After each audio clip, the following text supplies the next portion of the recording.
téléspectateurs yi ñu ngi leen di nuyu di leen sant tey ñu ngi fii ci télé bu mag bi nga xam ne moom mooy ARA TV di leen dalal ci suñu émission bi nga xam ne mooy li xew ci réew mi ma ànd kook sama chroniqueur monsieur Malick Sow monsieur Malick maa ngi leen nuyu. ñu ngi leen nuyu di la fay Souadou di nuyu téléspectateurs yi ñuy seetaan yëpp di leen wax daleen ak jàmm ci seen émission bi ñuy duppee li ci réew mi. li ci réew mi nag boo leen ko déggee mooy lépp li nga xam ne si nii moom moo xew ci réew mi fii lay xewee ci biir réew mi ñu jëlee fële ca sunu naataango yi muy la Dakar waa le Sénégal veut renforcer la protection de ses données soo leen déggee loolu nag moom mooy li nga xam ne moom moo xew ci réseaux sociaux yi di jël ay données jàmbur di ko envoyé wala di ko teg ñeneen di si am yoon loo ci xalaat monsieur Malick. waaw mu nekk loo xam ni am na solo trop parce que bu ñu fàttalikoo ci li nga xamante ni moom lañ duppee la protection des données Sénégal da cee def jéego yu am solo yoo xamante ni ñi ngi ko teg wala ñi ngi ko basé ci li nga xam ne nemmeeku nañ ko ci diggante doomu aadama yi ci par rapport ak li ñuy duppee données personnelles bu ñu nee données publiques nag bokkul ak données personnelles mais ñaar yëpp nekk na loo xamante ni benn mënta dem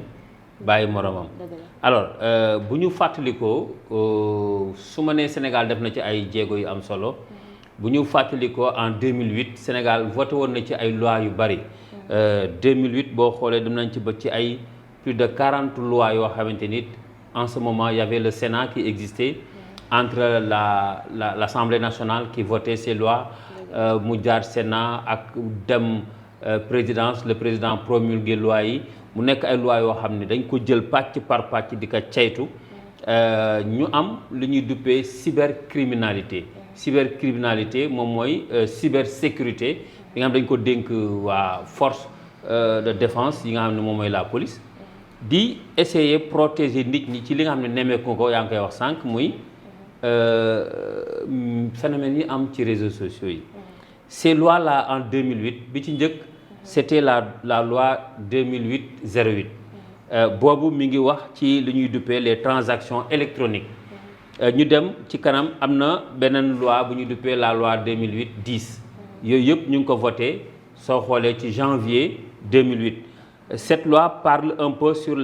l'orientation de la société de l'information loolu bu ñu demee ñi gën a war a mën a mottali ci lañ indee la loi numéro 2008-11 la loi numéro 2008-11 mi ngi wax ci cybercriminalité day duggaat ci loolu ñu dem ba ci biir am na lu ñuy wax la loi 2008-12 la loi 2008-12 mi ngi wax ci protection des données à caractère personnel ça également day loi bu ñëw rek day mottali moroomam ci li ñuy duppee dañuy dem ba ci la loi 2008-41 ñi indi ce qu'on appelle la cryptologie boo koy xool moom mooy élément bi ëpp solo ci comment nañuy protéger les données personnelles li jëm ci wàllu ay données électroniques li jëm ci wàllu ay données yoo xamante ni nit mi ngi koy jël ci portable am xam nga bu ñu nee données personnelles nag dafa am des personnes physiques am des personnes morales des personnes physiques mooy citoyen bi am portable am enregistré ci ay données personnelles am loo xam ne moom la concerné loolu dafay am ay accidents yu ciy am ay injustice parfois yu ciy am injustice nag phénomènes yi ou fànn yi bari na bi ci njëkk mën nga comme ni nga koy gisee fan yi di filmer sa bopp nu di ko séq ki nga xamante ni moom nga ko war a séqal mën na nekk sa far mën na nekk sa borom kër mu nekk quelque chose de privé nga joteeg nit mu am accès ci say données publier ko wa ilaa sa portable panne parce que loolu gis nañ ko nga yóbbu ko ci ki koy defar mu dem ba gis ci vidéo yooyu au lieu que mu maandu mais da koy jël parfois mu la ci chantage et cetera et cetera donc yooyu loi bi léegi daf ko encadré xam nga loi yu bëri en 2008 lañ ko voté mais même 2016 sax am na 3 ou 4 lois su ma jumul yoo xam ne ñëwaat na dolleeku ci loolu beneen bi moom mooy les données personnelles supposons mu nekk entité mu nekk personne morale mu nekk une structure par exemple banque qui détient des données personnelles de ses clients ak yeneen ba ci les transactions électroniques comme ay transfert d'argent nga jël defuma pub Wave ou Orange Money ou leneen ak leneen ñoo xam ne ñoom it dañuy am say données personnelles du client yooyu aussi dañ ko war di protéger donc ce qui veut dire que cette loi là si aujourd'hui nos confrères de Dakarois le journal Le Dakarois ñi ngi ñëw ci xibaar boobu di wax ni l'État du Sénégal veut renforcer les données la protection des données publiques c'est une chose à saluer parce que toll nañ foo xamante ni soo xoolee dans les tribunaux audience yi ngay gis et tout ça li ci ëpp ci liy joteeg nit ak nit ci loolu lay jógee ci jël nga samay données jël nga samay kii yóbbu nga ko feeñkal maintenant il faut que la loi vienne protéger ces données là ba nga xamante ni tey nit ki mën na nekk à l'aise par rapport à ces données privées et sensibles. Merci beaucoup monsieur Malika comme li nga wax rek dama siy sànni ñaari kàddu comme li nga wax ci ay données personnelles. Parce que da ngay gis nit parfois dafay am ay vidéo ñu envoyé ko nit koo xam ne xëy na peut-être daf ko wóolu. am na si moom confiance c'est ak moom mu jox ko au fur du temps ñoom ñaar ñu am problème mu jël ay vidéo mu publier ko. loolu kon c'est important ñu jël ci li nga xam ne ci ni moom mooy ay matukaay yu doy waar suñu jógee foofu ba tey dañuy rester ci même thème bi di ci réew mi jàll ci sunu beneen question boo xam ni la libération moom moo ñu ko indi la fële nga xam ne ci ni mooy la DIC dafa teg loxo benn gang boo xam ne ci ni ay chinois lan ànd ko ak seen ay naataango ba ñu nga leen tegee loxo fële sa poste bi naan frontalier Moussala fa lañ leen tegee loxo ñuy jéem a génn réew mi ak ay armes ay faux dossier ak ay li nga xam ne moom mooy doon ay bijoux ki nga xam ne nag moom moo nekk chef de gang bi moom mi ngi am 58 ans. moom chinois la mi ngi am 58 ans waaye ñaawteef yooyu mi ngi koy defee ci diggante Diamniadio ak Dakar. foofu lay defee ñaawteef yi. Libération aussi moom ngi xamal ni ñu fële nga xam ne moo di Chine tëj nañ ko fa 6 ans. moom ak yeneen. moom chef de gang bi maanaam def na 6 ans de prison en Chine. 6 ans de prison waaw. 6 ans de prison ba tey tamit yemul foofu ndaxte ñoom dañoo continuer di def ay ñaawteef ba dem nañ ca attaquer seen benn moroomu chinois fële nga xam ne moo nekk Centenaire. fekk nañ ko ci appartement ma ñu jël paaka teg ko ci baatam ba jël nañ ci moom aussi 22 millions. biñ jógee foofu tamit taxul ñu yem foofu demaat nañ ci ki nga xam ne beneen chinois la ñu ngi ko fekk ci salon de massage bi moom it dañ ko menacé dóor ko jël paaka teg ko ci putam ba jël ci moom 4 millions aussi 500.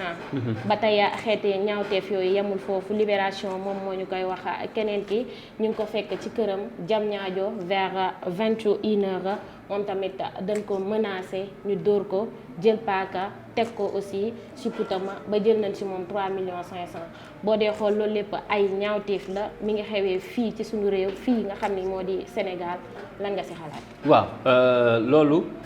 suñu naataangoo yi nekk ci Libération ñoo ñu baaxee xibaar bi dafay renforcer un peu ci ma koy nuyu de passage ci lu Tahirou Sarr doon wax xam nga nit buy wax bul xool li nga séq ak moom bul xool ndax yéen a bokk parti politique bul xool ndax yéen bokk ngeen peut-être courant wala pensée déedéet da ngay xool li muy wax bul xool nit ki wax xoolal nit ki li muy wax Tahirou Sarr il parlait de l'insécurité dans nos frontières doon wax ne étrangers yi ni ñuy duggee ci réew mi amul vraiment surveillance benn ñaar bu ñu duggee aussi dañuy am trop de liberté ba nga xamante ni parfois lu leen neex def lii xew nii sunu mbokk waa Libération indil ñu ko ci benn chinois bu am gangam di song ay moroomu chinois bi nekk Sénégal doon génn Sénégal ba ci Moussala suma jumul frontière ci fa lañ ko jàppee tegee loxo certes dañuy remercier déjà la DIC parce que dañ fa suma jumul DIC ñoo teg loxo ñooñu dañ leen di remercier di leen encourager mais dafay firnde loolu pourquoi parce que tey jii y a combien de Chinois au Sénégalais mënuñu la ko wax y a combien d'étrangers au Sénégal mënuñu la ko wax toujours dañuy am un nombre estimatif dañuy estimer rek alors ñaawteef yooyu mu def diggante Dakar Diamniadio di song ay moroomu chinois am ànd ceeg ay gang jël seeni xaalis kii 22 millions kii 3 millions 500 kii 4 millions 500 te ñoom ñëpp daf leen di fekk seeni appartement fekk leen fa ñu dëkk kii ci salon de massage am lañ ko fekk kii appartement am centenaire lañ ko fekk ce qui veut dire que moom li muy def xam na ko te préparé na ko ñi muy songit xam na leen préparé na affaire bu yàgg heureusement que rëccul ndax ci frontière bi lañ ko jàppee pourquoi mu choisir la voie terrestre bañ jàppee ko ci poste frontalier Moussala su ma juumul mais c'est parce que tout simplement xëy na ci biir gang bi il a été signalé et que ñu remercier suñu force de l'ordre yi waa DIC la fexe pexe yi ñu def ba teg ko loxo loolu day firndeel rek dëkk bi mi ngi ci insécurité totale insécurité totale je reviens sur les propos de Tahirou Sarr ñu bëri ñu ngi koy song naan dafa bañ Guinéens yi déedéet bañu leen dafa bëgg a normer parce que yow tey jii boo dëkkee sa kër ku ci ne da nga koy jël sa bopp boo dëkkee sa kër benn gan ñëw sa kër lu mu dee bu dee gan gi dina fa def ay fan gan gi di nga xam fu mu bàyyeekoo di nga xam ñëw na ci kër gi ñaata fan la fi war a def di nga xam fan la soqi ko ak lan moo ko tax a ñëw mais ñun ñaata étranger ñoo dugg Sénégal xamoo fu ñu bàyyeekoo xamoo lu tax ñu ñëw xamoo sax fu ñu jaar ba yegg si ki nga xamante ni bu ñëwee amul fu mu fanaan tey jii maa ngi ko gis ci réseaux sociaux yi moom Tahirou Sarr muy filmer étranger yi nga xam ne ñi ngi fanaan ci tabax yu yàqu yi ci mbedd yi la ñuy fanaan lal ay carton foofu ba pare li ci gën a metti dañuy yore ay xale yu ndaw doo xam fu ñu jëlee xale yi di yalwaan gu dul jeex ci mbedd bi la ñuy tëdd fa la ñuy defee seen lépp fa la ñuy sangoo fa la ñuy gaanuwaayoo fa la ñuy defee lépp insécurité boobu noonu am ñu gis ni fan yee gis nañ ni ci Médina am na ay Guinéens yu yoroon ay paaka di menacer ay sénégalais foofu bañ signalé leen ba police ñëw def fa descente am na ñu bëri ñu bëri ci ñoom jàpp nañ leen donc ce qui veut dire que ñun phénomène yii sunu naataangoo yi di génnee c'est des signaux c'est des alertes c'est pour donner raison aux gens qui disent que ni on n'est pas comme l'Afrique du Sud bi chasser ay étrangers non Tahirou Sarr dafa demander à ce que ñu cibler les étrangers même bu fekkee dam leen di jox carte séjour maanaam ñu normer leen ki dugg sa biir dëkk nga xam fan la jóge ñaata at la fi war a def carte séjour bi fan la bàyyeekoo lan moo waral mu ñëw ci dëkk bi loolu moi je crois que du soxor mais c'est pour un peu amener un peu de la sécurité dans ce pays là et que dëkk dafay am yoon ku ci nekk la la indi ak la yóbbu te yamul rek ci dëkk bi même dans les quartiers ay boo demee Parcelles dans la banlieue da ngay gis le délégué de quartier da ngay gis nit ñëw toxu si foofu xamuñu fu mu jógee xamuñu ki fi toxu si nu mu tudd xamuñu fan la soxi koo xamuñu lu muy liggéey ce qui veut dire que ñun l'entraide et la solidarité bu war a am si ñun sax dafa des donc c'est une information boo xamante ni dañ ciy remercier vraiment la DIC et nos confrères de Libération qui ont donné l'information di leen wax ni rek alerte la pour que qu'on puisse renforcer la sécurité et renforcer la sécurité également les forces de défense et de sécurité mënuñu compter ci ñu dul population bi s'il y a collaboration entre les populations et les forces de défense et de sécurité moi je crois que dëkk bi dina am kaaraange gu mucc ayib